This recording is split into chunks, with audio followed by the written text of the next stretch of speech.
आज का जो समय है, आज का जो परिवेश बनता जा रहा है, किस तरह से धर्म को टारगेट करके धर्म के नाम पे चुनाव लड़ा जा रहा है, साधु महात्माओं को आगे किया जा रहा है, इस पे आपकी क्या राय है? किस नजर से आप देखते हैं इसको? एक माँ वृद्धाश्रम में भटक रही है और एक माँ बूचड़ खाने में काटी जा रही है, और उसके लिए सरकार परमिट देती है, उसके लिए सरकार बकायदे लाइसेंस देती है। चुनाव का समय था, लोकसभा चुनाव था जनवरी में, एकदम मतलब अभी अर्धनिर्मित मंदिर में प्राण प्रतिष्ठान किया गया। उसके बाद वहां जो शंकराचार्य हैं, चारों शंकराचार्य, किसी को बुलाया नहीं गया। किस नजर से आप देखते हैं? है कि हम बिग बॉस में नहीं जाएंगे, हमको कितना भी पैसा दे दे हम नहीं जाएंगे, लेकिन वहीं से अनिरुद्धाचार्य महाराज वहां पे पहुंच जाते हैं। तो क्या शंकरा जो भी ये कथावाचक हैं, धन प्रचारक लोग हैं, चंद पैसों के लिए कहीं भी किसी भी शो में चले जाएंगे? क्या कभी कभी बाल व्यास मानस जी महाराज को मौका मिलेगा तो बिग बॉस जाएंगे? आपको क्या लगता है कि आज के समय में भाजपा जो है धर्म के नाम पे राजनीति कर रही है, नहीं कर रही है? उत्तर प्रदेश में योगी आदित्यनाथ की सरकार है, कहते हैं कि योगी आदित्यनाथ की सरकार है तो इसमें जितने भी धर्म गुरु हैं, जितने भी सनातन के प्रचारक, सारे सुरक्षित। क्या इसके पहले ये सुरक्षित नहीं थे? चुनाव सिर्फ अगर मुझे लड़ना होगा तो रामलला सरकार के लिए चुनाव लड़ूंगा, देश हित के लिए चुनाव लड़ूंगा, भारत के निर्माण के लिए चुनाव लड़ूंगा। आज के समय कहा जाता है कि बहुत सारे वैसे लोग हैं जो कहते हैं कि धर्म जो है, हिंदू जो है, सनातन है, संस्कृति जो है, देवता जो पाखंड है, जितने ये संत समाज घूम रहे, संत लोग घूम रहे, सारे पाखंड है। और भविष्य में कभी बाल व्यास महाराज पॉलिटिक्स में एंट्री करेंगे? मैं किसी के नीचे काम ना करूं, मुझे किसी मोदी के आगे झुकना ना पड़े। मैं अगर भगवा धारण करता हूं तो मुझे किसी मोदी के आगे झुकना ना पड़े, मुझे किसी को जी सर कह के पुकारना ना पड़े। बहुत सारे धर्म गुरु हैं और आपके कथावाचक हैं जो गॉड ट्रस्ट के नाम पे पैसा लेते हैं और कहीं और इन्वेस्ट कर देते हैं। तो गो धन बाज धन अरु रतन धन खान, जब आवे संतोष धन सब धन धूरी समान।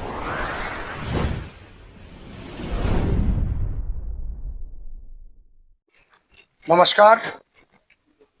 आज का समय और आज का परिवेश जो है हिंदू मुसलमान में किस तरह से बांटा जा रहा है और किस तरह से देश को एक अलग दिशा में ले जाने का कार्य किया जा रहा है, इन सभी बिंदुओं पे आज हमारे साथ बात करने के लिए धर्म रक्षक बाल व्यास मानस जी महाराज हैं, जिनसे हम वार्ता करेंगे और इन बिंदुओं पे बात करेंगे। बहुत कम उम्र से ये कथा, प्रवचन, भागवत, राम कथा इत्यादि सभी कथाएं कहते हैं, और धर्म जिस प्रकार से आगे चलता है और खास तौर से आज के समय में जिस तरह से धर्म को टारगेट करके और धर्म को लेकर के राजनीति की जा रही है, इसमें साधु महात्माओं का क्या योगदान है, चाहे धर्माचार्य हो या फिर चाहे शंकराचार्य हो, कोई भी हो, इन तमाम बिंदुओं पर इनसे बात करेंगे और जानने का प्रयास करेंगे। सबसे पहले स्वागत है आपका हमारे आवाज वे भारत चैनल में। राधे राधे, जय श्री कृष्णा। आवाज वे भारत को बहुत बहुत साधुवाद, आशीर्वाद। आज का जो समय है, आज का जो परिवेश बनता जा रहा है, किस तरह से धर्म को टारगेट करके धर्म के नाम पे चुनाव लड़ा जा रहा है, साधु महात्माओं को आगे किया जा रहा है, इस पे आपकी क्या राय है? किस नजर से आप देखते हैं इसको? हर बार जब टारगेट करने की बारी आती है तो कालनेमी बनाए जाते हैं, और अभी भी ये दौर चला है हमारे यहाँ कि एक नए नए तरह के कालनेमी बनाए जाएं, और सोशल मीडिया पर उनको आईटी सेल के द्वारा खूब प्रचार किया जाता है, खूब उनका नाम किया जाता है, और फिर एक विशेष समुदाय कहती है कि धर्म का विशेष व्यक्ति है, इसलिए उसको धर्म में चुनावी मैदान में उतार करके उसके सहयोग से सत्ता हासिल की जाती है। भारतवर्ष विगत कुछ वर्षों से ऐसी एक परंपरा के तंज में फंस गया है, जिस परंपरा से निकल पाना मुश्किल है, क्योंकि जो भगवा की सरकार बताई जाती है, आज तक मेरा सवाल है कि आज तक इस भगवा की सरकार ने कोई ऐसा काम किया हो जो केवल और केवल हिंदुओं के हित में हो। भगवा की सरकार बताई जा रही है, खासतौर से उत्तर प्रदेश की बात करें, आप भी वृंदावन रहते हैं और देश के कई राज्यों में आपकी जाना आना होता है, लेकिन उसी भगवा के राज्य में किस तरह से वहां पे बुजड़खाने चल रहे हैं, किस तरह से वहां पे गौ हत्या हो रही है, और कहा जाता है कि गौ के नाम पे चंदा लेने का एक धंधा खोल दिया गया है। ये बहुत ही निंदनीय है। सबसे पहली बात कि हम जिस देश में रहते हैं, जिस परिवेश में रहते हैं और जिस संस्कृति का आश्रय लेते हैं वो सनातन संस्कृति है। और सनातन संस्कृति में जितना जन्म देने वाली माँ की महत्ता की गई है उतना ही गौ माता की महत्ता की गई है। और ये बड़ा ही दुख का विषय है कि एक माँ वृद्धाश्रम में भटक रही है और एक माँ बूचड़ खाने में काटी जा रही है। और उसके लिए सरकार परमिट देती है, उसके लिए सरकार बकायदे लाइसेंस देती है, सिर्फ चंद टैक्स के खातिर, चंद पैसे के खातिर। और हमारी भी मनुष्यता मर गई है, हमारी भी जमीर मर गई है। हम बड़ा मकान बनाना चाहते हैं, बड़ी गाड़ी लेना चाहते हैं, बड़ा रईसी दिखाना चाहते हैं, लेकिन असली जो संपत्ति है हमारी माँ, गौ माँ, उसको हम दरवाजे पर रखना भी नहीं चाहते हैं। आपको क्या लगता है, चुनाव का समय था, लोकसभा चुनाव था जनवरी में, एकदम मतलब अभी अर्ध निर्मित मंदिर में प्राण प्रतिष्ठान किया गया। उसके बाद वहां जो शंकराचार्य हैं, चारों शंकराचार्य, किसी को बुलाया नहीं गया। किस नजर से आप देखते हैं? ये मैं जनवरी में जब ये प्रक्रियाएं प्रारंभ हुई तो पूरे भारतवर्ष में सबसे पहला विरोध करने वाला मैं था कि हमारे धर्म के स्तंभ शंकराचार्य हैं और यदि राम मंदिर की स्थापना हो रही है और हमारे धर्म के स्तंभ ही नहीं पहुंच रहे हैं, हमारा धर्म ही नहीं पहुंच रहा है, धर्म के राष्ट्रपति ही नहीं पहुंच रहे हैं, तो राम मंदिर की स्थापना कहीं ना कहीं मेरे दृष्टि में अधूरी है, अधूरी मानी जाएगी। भले ही रामलला सरकार वहां विराजमान हो गए हैं, दर्शन के लिए जाता हूं, सर झुकाता हूं, प्रणाम करता हूं, वंदन करता हूं, नमन करता हूं, राम मंदिर की स्थापना की बधाई भी देता हूं, परंतु हृदय में एक चोट तो अवश्य लगी है कि धर्म की स्थापना हुई, राम मंदिर की स्थापना हुई, उसमें धर्म के राष्ट्रपति नहीं रहे। और जिस राष्ट्र में राष्ट्रपति के बगैर यदि धर्म का सर्वोच्च काम हो, उस देश के हित के लिए सर्वोच्च काम हो, तो मेरे समझ से अधूरा है। कहा जाता है कि आज की जो कथावाचक है, आज के धर्म प्रचारक है, चंद पैसों के लिए वैसे जगह चले जाते हैं जहां पे पहले बाइकआउट करते हैं। जैसा कि आप समझ गए होंगे, एक बड़ा ही सोशल मीडिया पे वीडियो बड़ी तेजी से वायरल हुआ अनिरुद्धाचार्य जी महाराज का। पहले कहे कि हम बिग बॉस में नहीं जाएंगे, हमको कितना भी पैसा दे दे हम नहीं जाएंगे, लेकिन वहीं से अनिरुद्धाचार्य महाराज वहां पे पहुंच जाते हैं। तो क्या शंकरा जो भी ये कथावाचक हैं, धर्म प्रचारक लोग हैं, चंद पैसों के लिए कहीं भी किसी भी शो में चले जाएंगे? देखिए, सबसे बड़ी बात है कि उनका व्यक्तिगत जीवन है कि वो कहाँ जाते हैं, कहाँ आते हैं, किससे मिलते हैं, किससे जुलते हैं, मुझे इससे कोई लेना देना नहीं। लेकिन हमारी धार्मिक भावनाएं जहां से आहत होंगी, ऐसे जगह पर कदापि नहीं जाना चाहिए। बिग बॉस ऐसा सीरियल है जहां बार बार हिंदुओं को टारगेट किया जाता है, जहां से लव जिहाद की प्रक्रिया पूरे देश में फैलाई जाती है, जहां से बताया जाता है कि हिंदू किस प्रकार से हिंदुओं को नीचा दिखाया जाता है और मुसलमानों को प्रत्येक समय सहयोगी के रूप में सलमान खान खड़ा रहता है। तो ऐसे शो में जाना नहीं चाहिए था अनिरुद्धाचार्य जी को, लेकिन गए। तो ये उनका व्यक्तिगत जीवन था और उस व्यक्तिगत जीवन में मैं उनके बिल्कुल टिप्पणी नहीं करना चाहता हूँ। व्यक्तिगत जीवन तब रह जाता है जब आपको कोई पहचानता नहीं है, आपके कोई फैन फॉलोइंग नहीं है। लेकिन उस व्यक्ति का फैन फॉलोइंग इतना है, लोग जानते हैं, सुनते हैं, गाते हैं, और वो व्यक्ति जाता है, पहले विरोध करता है, फिर वो जाता है। विरोध करना तो अच्छी बात है, क्योंकि वाकई में अभी कुछ ऐसे चीजें हमारे यहाँ फैलाई जा रही हैं जिनका न होना ही अच्छा है। जहां संस्कृति न हो तो चलेगा, लेकिन कुसंस्कृति का प्रचार न हो, इतना भी हिम्मत होना चाहिए। और बिग बॉस ऐसा सीरियल है जहां हुल्लड़पन, अल्हड़पन, गाली गलौज, एक दूसरे की बेइज्जती, क्या होता है उस सीरियल में मुझे आज तक नहीं पता है। जो देखा, जो सुना मैंने, जो समझा, तो यही पता है कि वहां हुल्लड़पन किया जाता है, एक दूसरे को नीचा दिखाने का काम किया जाता है। और हमारा धर्म ऐसे जगह पे बिल्कुल नहीं जाना चाहिए जहां एक दूसरे को नीचा दिखाने का काम क्या होता है। कभी बाल व्यास मानस महाराज को मौका मिलेगा तो बिग बॉस जाएंगे? बिल्कुल नहीं, मुझे ऐसे हजारों बिग बॉस मेरे पैरों के नीचे से निकल जाएं, लेकिन बिग बॉस जाना मैं बिल्कुल कभी पसंद नहीं करूंगा। आपको क्या लगता है कि आज के समय में भाजपा जो है धर्म के नाम पे राजनीति कर रही है, नहीं कर रही है?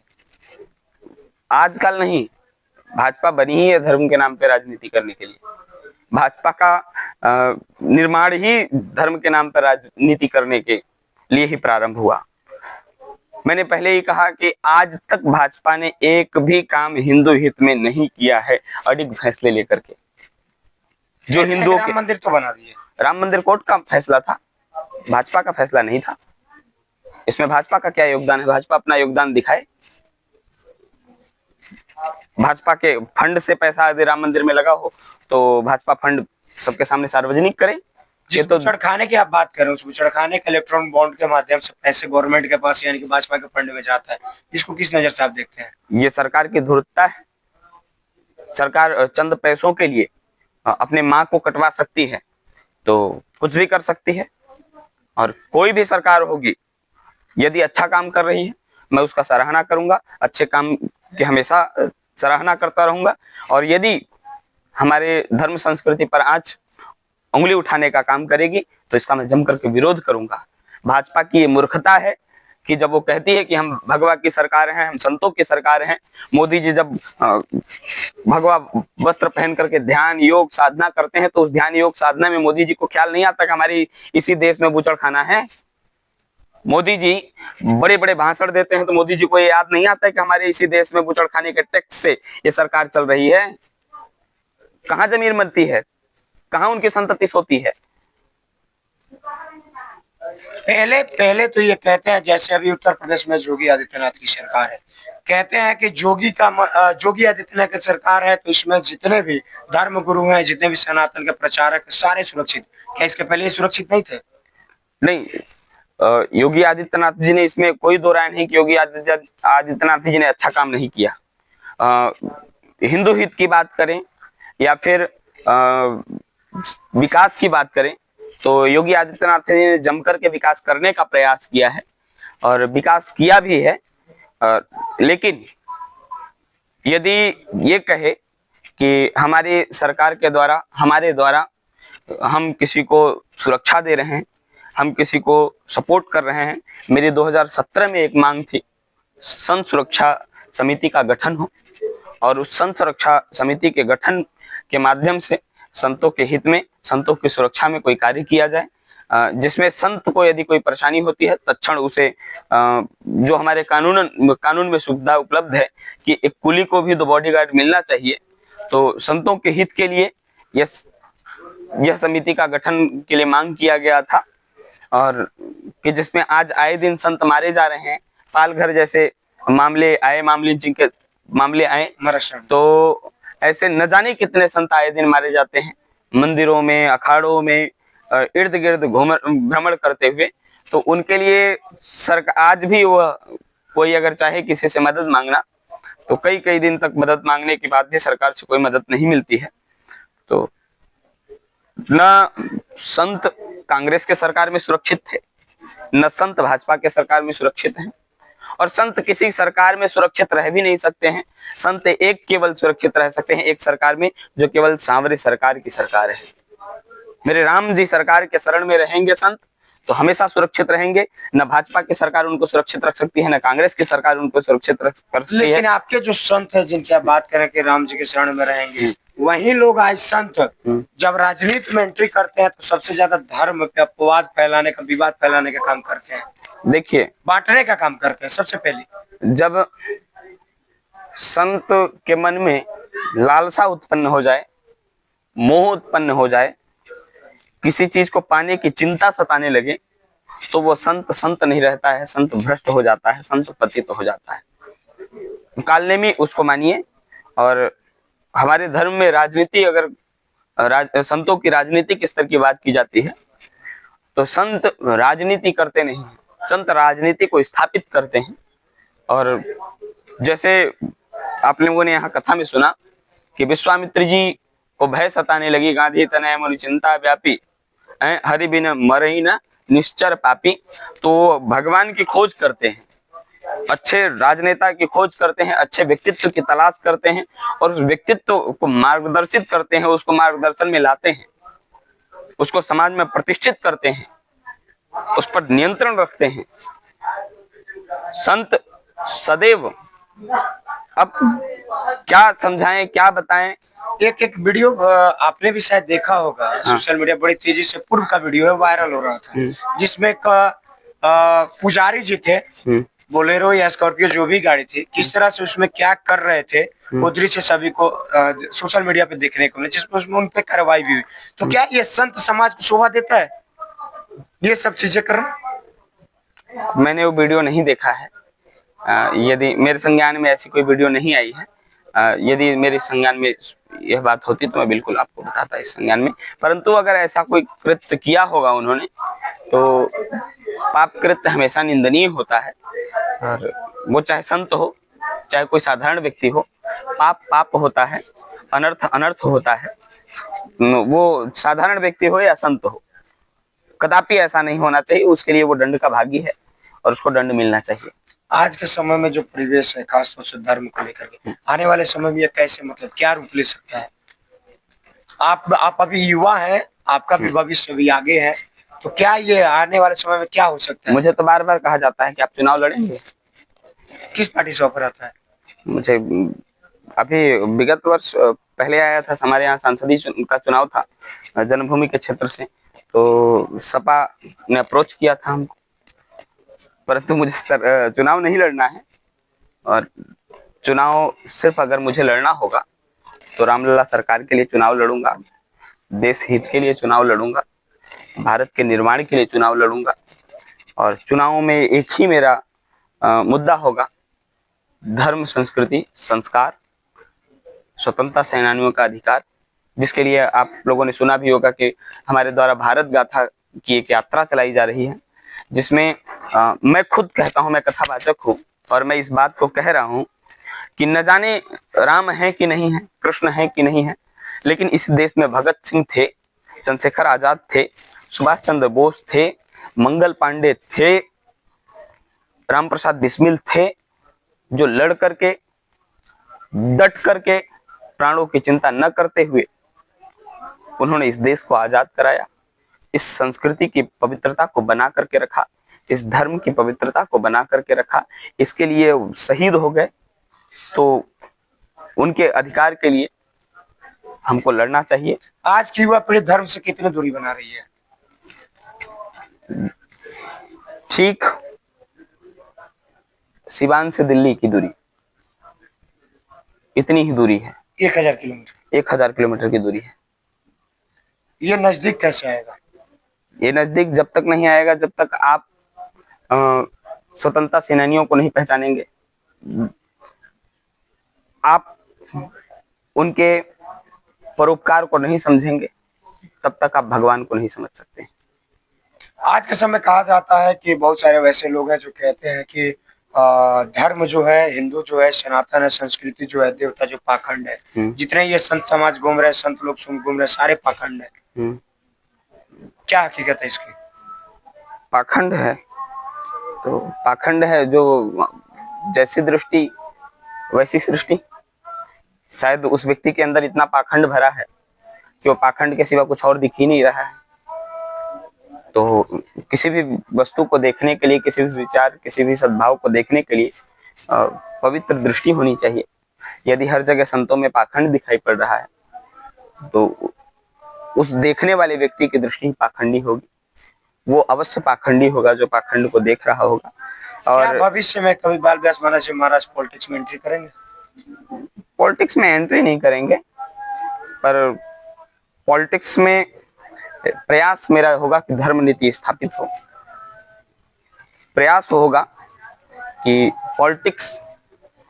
पॉलिटिक्स की तरीके से नहीं, किसी को नीचा दिखा करके नहीं, किसी को ऊंचा दिखा करके नहीं, पॉलिटिक्स हो, राजनीति हो तो सिर्फ और सिर्फ देश हित में हो।